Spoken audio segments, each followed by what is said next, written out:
Hello and welcome to Switzer Investing TV. I'm Peter Switzer. Thanks for joining us.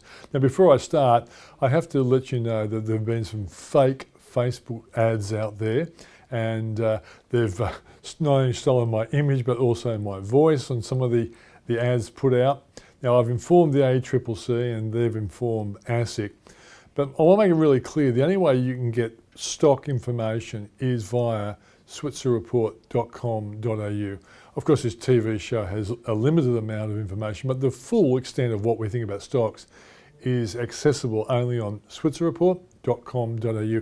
If you come across any other ads, please inform us and go to admin@switzer.com.au, and I appreciate your help. Now, on the show tonight, we have Raymond Chan from the brokers Morgans, and he's going to look at the stocks that broker group actually think look really good at the moment. But before then, I want to introduce you to Jason Tay, who founded a business called Vertium Asset Management. And Jason has recently been appointed as the new fund manager of the Switzer Dividend Growth Fund. This is an income fund that was created to outperform term deposits, which in the time of 2017, when it was created, term deposits were only 1%. Now, since that time, the fund has had a return on average of 5.16% since 2017. The capital has gone up at that time by 4.4%. In comparison, term deposits have only been on average since 2002, something like 3.35%. But as I say, when we started, term deposits were only 1%. And only recently have they climbed up to around 5% because of the unusual interest rate environment we're living in. So I want to talk to Jason Tay and I want to learn about his history and how he invests, because he has actually outperformed other income funds and has really done well compared to the ASX 300, which is quite difficult because an income fund doesn't have the same growth as an ASX 300 ETF might have. So I'm interested to see how he's achieved this kind of return.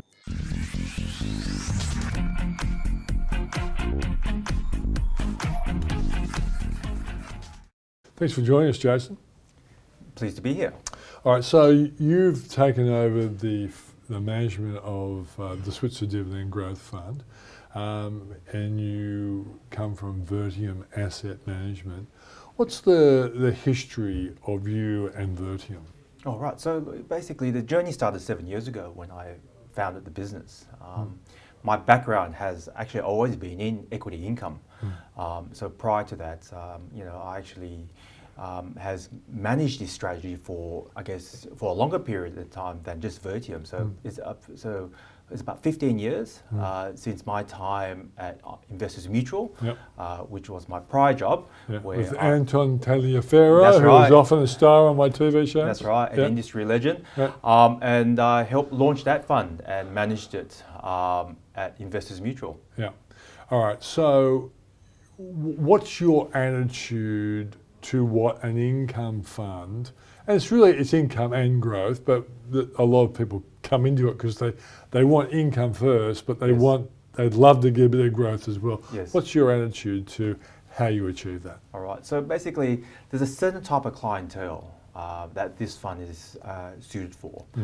It's basically retirees or people just about to retire because they want to de-risk. Or scaredy cats who want income no matter what. Conservative investors, right? Scaredy cats in your language. Yes, that's right. That's right. So with these type of clients, it's all about protection of capital. And of course, there's, for retirees, there's no more wages. So you have to live off that capital base. So a higher level of income is required that has to be earned on that capital. And there's another thing retirees don't like. They don't want that capital base to be shaken about, right? So they want a more consistent ride for that return profile. So the consistency of the returns, basically a lower risk approach to equities, and also a high level of income than what the Aussie equity market can provide. Okay, so we've got a chart here that basically shows how you go about it. Let's have a look at that there. And we're comparing you to Blackmore Capital, and they used to run the Switzer Dividend Growth Fund. Good managers, but you have a different style, and your style explains why I guess you've taken over the fund. Yeah. So why don't you tell us what we're seeing here? Yeah, sure. Okay, so first of all, from an income perspective, versus the market and versus Blackmore's, we've delivered an income return that's 20% more than the market, and the way we do it, we actually sell options to generate further income for the portfolio. Yeah, so that's one of your differences from, say, Blackmore and other income funds like Blackmore. Okay. Yeah, so they would have a process where they obviously target high income payers, and obviously they'll try to balance it out by maybe not having too much resources or other types of stocks. But we can have a more diversified approach, right? But by not chasing all the bank stocks or not chasing all the resource stocks. And that diversity allows, especially when we sell options, you generate further income, which we can elevate the income level higher than the market. But that diversity also helps protect capital because we don't have all our eggs in one basket, in one sector, right? Which could gyrate that portfolio around. And which is that second part I was talking about earlier in regards to managing that risk profile of that capital base. Tell us why your volatility. See, you guys are at 9.3, Blackmore's 11.6, the market 11.5. What explains your lower volatility? Yeah, so obviously Blackmore has done a very good job in terms of controlling risk profile. We just take it one step further, right? So we do have various risk controls within the portfolio to actually hone down all these, all risks that we don't want to take on, right? So for example, yes, we own 40 SKU in the portfolio, which we also know as a high yield stock, but we will. And it's a very volatile stock. But it's a volatile stock, hence that position has to be controlled. And that position control mechanism in the portfolio construction process allow us to actually achieve a more controlled, volatile profile, more lower volatile profile. Has this kind of approach been helped by the fact that we live in a computer age where you can actually monitor and manage risk better, or is it still good old-fashioned grey matter that does it? First of all, you still got the stock picking. That ultimately counts, right? If 40 SKU is going to collapse, there's no point of us having 40 SKU in the portfolio, right? So you got the good old, stock picking, buy hold strategy. Hopefully, stocks re-rate through time. But on top of that, we have a more sophisticated risk model, and this is where the computers come in to actually control that better. Okay. Now, what is this chart showing us? Okay, so we talked about income, we talk about risk profile, but of course you want to see a total return outcome from your investment. So this chart sort of highlights to you the return profile on the vertical axis and the risk profile on the bottom axis. And it just basically highlights, over the last couple of years, that Vertium has effectively achieved a similar total return than the market.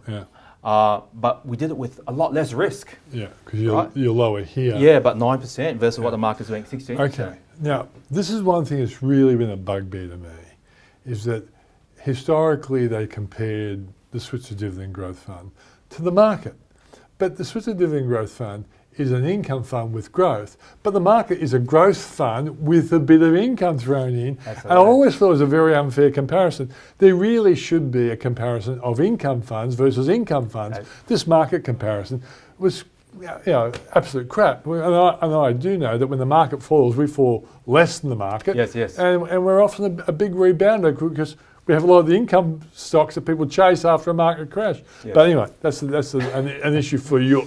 I'll have to manage that day to day. That's right. Okay, so Vertium's performance probably explains why you've now got the charter to look after Switzer Dividend Growth Fund. Why don't you give people an understanding of how you might select a stock and what is the criteria that makes you either select or even drop a stock? Yes. Okay. Great. So look, good question. I think for people to understand how we go about selecting stocks, right? You just got to understand our philosophy, our bedrock in terms of how we think about the world. So first and foremost, share prices follow earnings expectations, right? So if follow earnings expectations, right? So we've all seen the chart of CSL, right? The reason why CSL's done fantastically over the last 2 decades is because you have a rising earnings profile. And when they have earnings pause, the share price doesn't do much, right? Yeah. But it's done really well for investors over the long term because it's all about earnings. Yeah. Right? So And the share price follows earnings. That's right. Yeah. So the example I like to bring up, and it's a recent stock that we bought for the portfolio, is actually Amcor. Yeah. Right. Which a lot of people are dumping now. Say, the best of it's behind there. We've done really well. Let's get out of it. Yeah. You're saying it's a good time to buy. It's a good Amcor. time to buy. Yeah. So like, you know, Amcor. Look, Amcor's pretty boring when you think about Yeah. it. Right? It's a packaging company. Like its boss, Mr. Pratt, pretty boring guy, Yeah. but he's been successful. That's right. So it's a packaging company that sells to big, large consumer staple companies, right? Yeah. So, and what has transpired over the last year in 2023, a lot of the big customers destocked, and we've all seen it.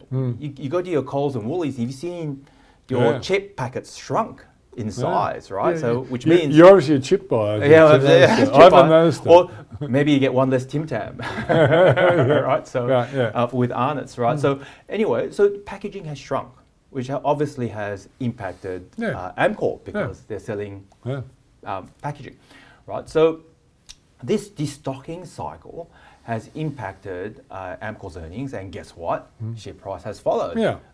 It's It's a great example because the pandemic made it really important. Yes. Post-pandemic, less important. Yeah, with inflation rising, all the big companies are now trying to shrink their packages so just to ensure that customers still continue to buy their goods. So with that destocking cycle, Amcor got affected, right? So the share price fell over the last year. Let me pull the chart up so you actually have a look at that. Yeah. So this is Amcor's earnings profile, which is represented by the gold line. Yep. And you look, obviously share prices are a little bit more volatile, but they do generally follow the earnings profile. The trends are there. Yeah, the trends are there. And this was the period I was talking about in 2023 where the earnings were just being revised down. Yeah. Like that pandemic period was fine. Like, look at that. Like it was just bulletproof.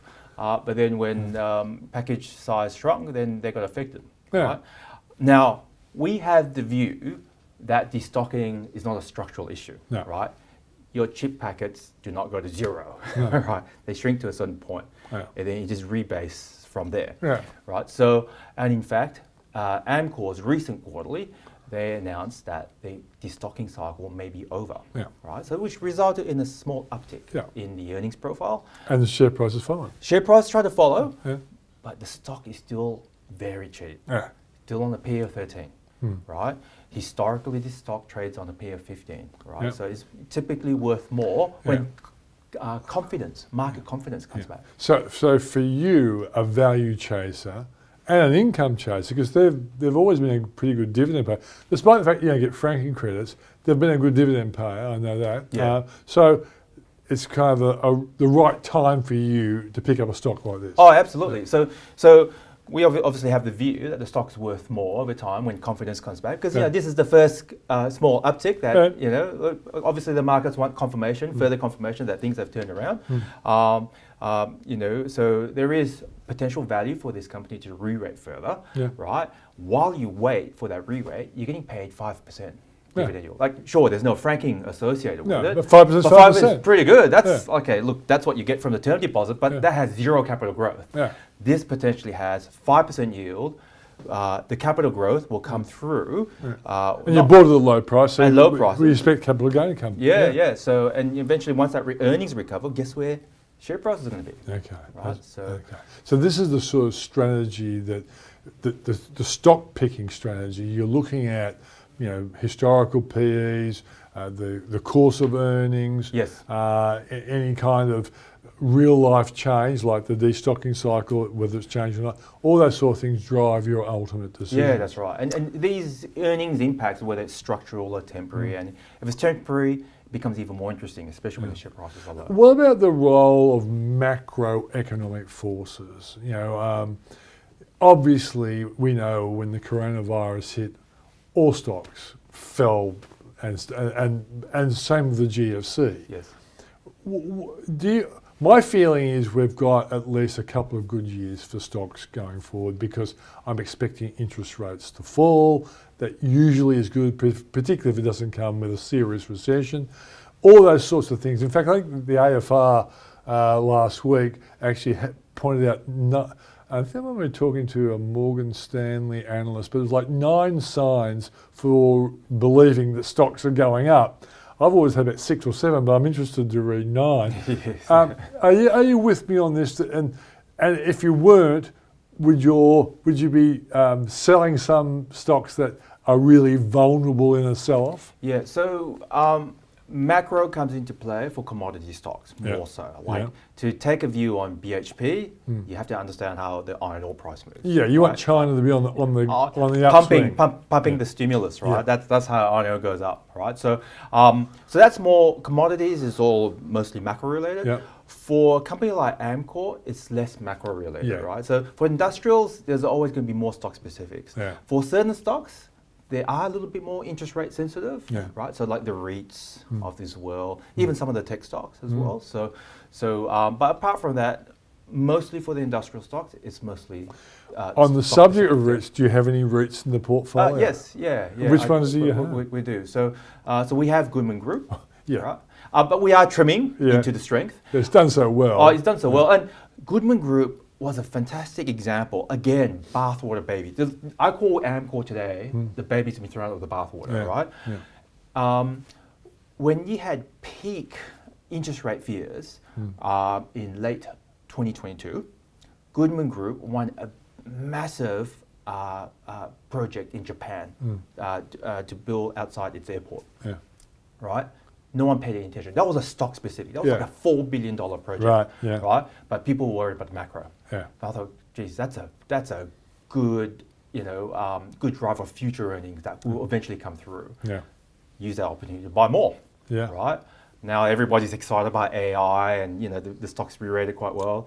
Okay, we understand the future where that could be, but maybe it's baked in a little bit too much. So we are sort of trimming into strength. Okay.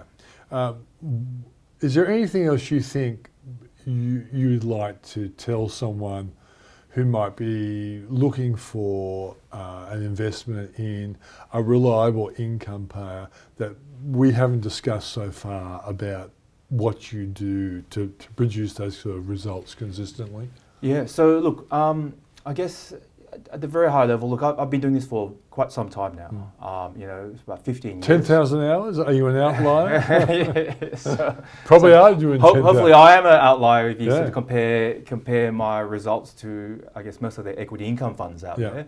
So 15 years I've been sort of doing this, and 7 years under the Vertium umbrella. Yeah.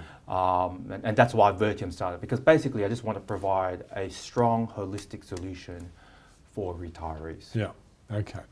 While on that subject, before we wrap up, you mentioned CSL. Is CSL in the buy zone for you? It is. Yeah. So CSL is more buy on weakness, right? So because it's not an income stock, but if you can get a little bit of income, it pays 1.5% or something like that. Yeah. But you think there's growth in CSL because you have to believe that their earnings potential is going to bounce back and the share price would follow it. Yeah, that's right. So like I said, long term, it's earnings and share price go hand in hand together. Yeah. So the reason why it's more of a buy than a sell, despite the fact that the share price hasn't done anything over the last year, is because, first of all, it's a bit like Amcor, depressed multiple, depressed margins. The margins actually should recover over time.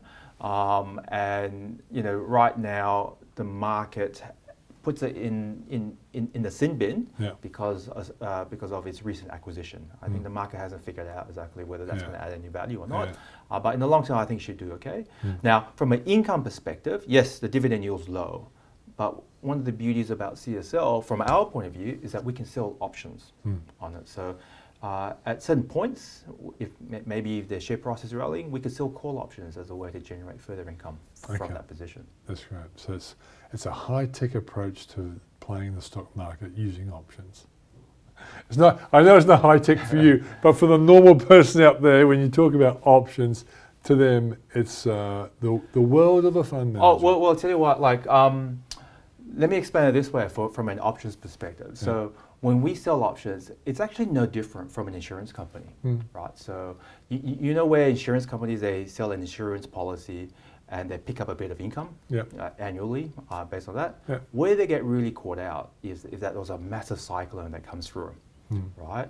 So my job is whenever I'm selling options, yes, I'm picking up income, these insurance premiums over time, and we use our fundamental analysis to work out whether there's going to be a cyclone coming through. Because there's no point picking up a 4% income if you're going to be exposed to a 20% fall in capital. Yeah. So we just want to make sure that downside is limited, and then we can sort of generate a lot of income along the way. Okay. Well, I should say to everyone watching this, once a month I'm going to get you on, and I'll make you talk about the latest stock that you've liked or the ones you've dumped, and that'd be a good way of us having a bit of a catch up on how you're going and how the fund's going.